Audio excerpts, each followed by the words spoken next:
अब हमारे सामने क्वेश्चन आता है कि for example A is a person, इसको बी से 30 लाख रुपीज क्लेम करने थे। A had to claim 30 lakh rupees from B. अब ए सूट नंबर 1 फाइल करता है,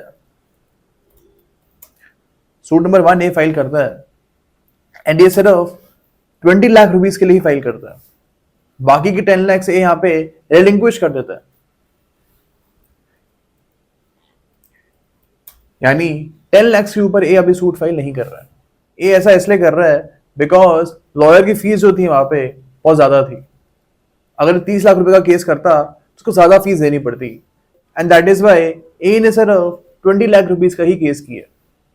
ओके, अब सपोज ए को इस केस में 20 लाख रुपीज का रिलीफ मिल जाता है, इसको यहाँ पे कोर्ट से 20 लाख रुपए का रिलीफ मिल जाता है एंड बी को ऑर्डर किया जाता है दैट ही हैज टू पे ए 20 लाख रुपीज। अब इसके बाद ए के पास पैसे आ जाते हैं और ये बाकी की जो 10 लाख रुपीज हैं इसके लिए केस फाइल करता है एंड जो 10 लाख रुपीज इसने फर्स्ट सूट में रिलिंक्विश कर दिए थे, इनके लिए दोबारा सूट फाइल करता है इन अ सब्सीक्वेंट सूट नंबर 2।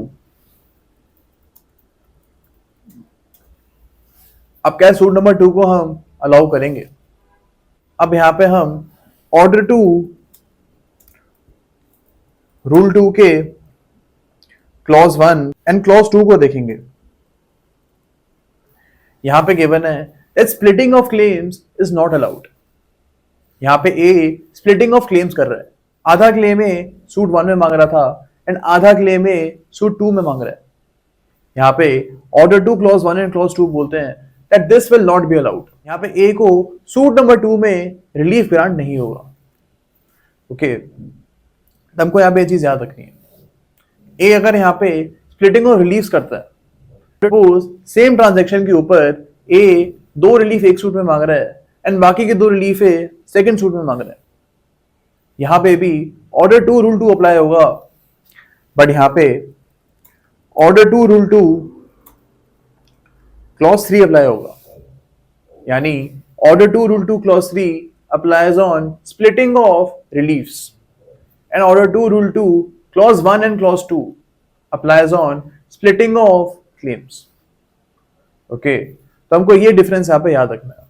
अब हमको यहाँ पे याद रखना है that splitting of claims and splitting of reliefs is not allowed because it is against the principles of equity,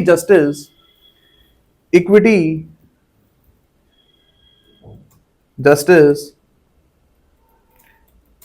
and good